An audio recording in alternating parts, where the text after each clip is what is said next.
Greetings, everyone. I'm coming to you from Los Angeles, South Central. That's where I'm stationed right now.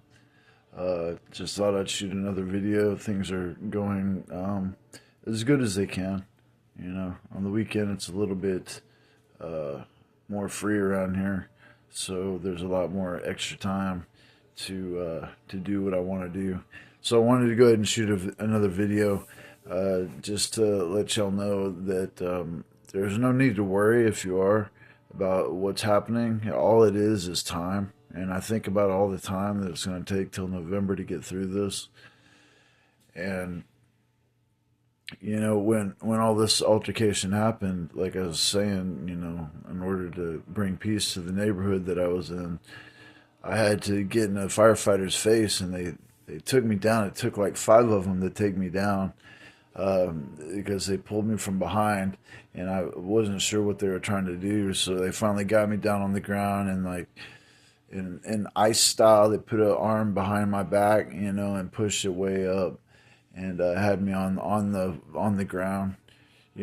So I didn't threaten, or I wasn't violent with the firefighter to his face.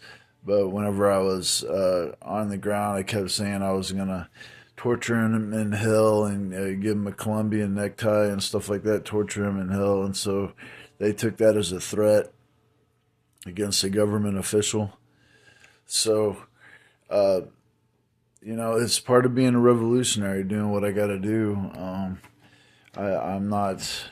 I don't regret it. It's the amount of time that I have to spend here. Like I said, even though this is tough, it's very tough. Uh, it's going to show exactly how many believers I have out there, and who's really willing to step up and stay with me on this. Me being gone for 3 months or whatever it was over the holidays was a perfect filter, like I said, and it'll weed out all the ones who aren't serious. And as sometimes sad as it is to see somebody go, as a man and as a revolutionary, I have to be willing to let that go, because part of being a revolutionary is sometimes going to jail for good causes. So I exposed everything they did out there in Palmdale, and to the end, they um, they they acted falsely. They acted violently, and so I got them in the end. Uh, if When I get another apartment, I'm probably going to go back out to Palmdale if that's possible. I don't know when that's going to be, but eventually, if I stay here, I'll get a place.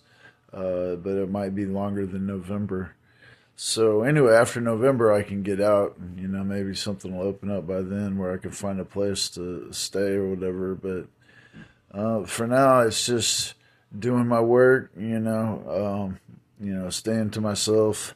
I've worked my way in here pretty good. Nobody really has a problem with me, and it's a good situation as far as the people around here. Um, and then the staff that works here is also pretty good.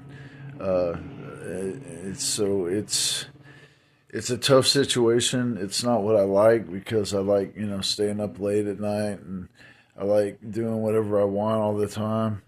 Uh, you can't drink or do any drugs here.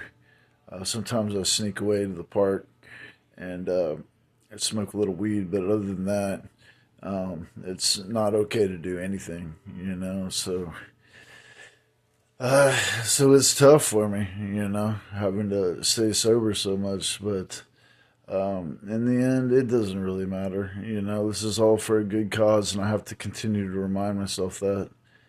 Um, but keep studying. I haven't been getting many notifications lately, as far as I've been posting stuff and not getting much feedback. And so I'm not sure exactly how many people are lost, but evidently I've got like 22,000 followers, that I think accumulated while I was in jail. So I know people are still listening. I'm not ignorant to that. I totally know that people are checking my stuff out. It's just not having any interaction, which is what I like. But it's not always about what I like. You should think that about your life too. It's not always about what you want or what you like. Sometimes you got to go through things to make things in a better situation. So, anyway, I just wanted to say that. I'll probably post this sometime after the session. So, yeah, continue to live the Dreamweaver way and do what I tell you to do. Peace.